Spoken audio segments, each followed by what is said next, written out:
O Kaique dorme depois que dá banho nele e começa a secar ele fica com sono.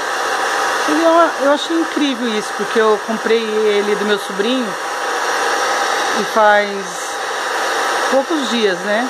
Pouco tempo, quer dizer. E acho que ele é acostumado com a tosa toda semana. Olha, pra ele é uma terapia. Em compensação, o Christian parece um terrorista, quer me comer viva se puder.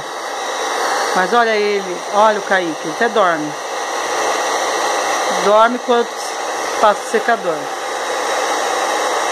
Olha, e no rosto ainda piorou.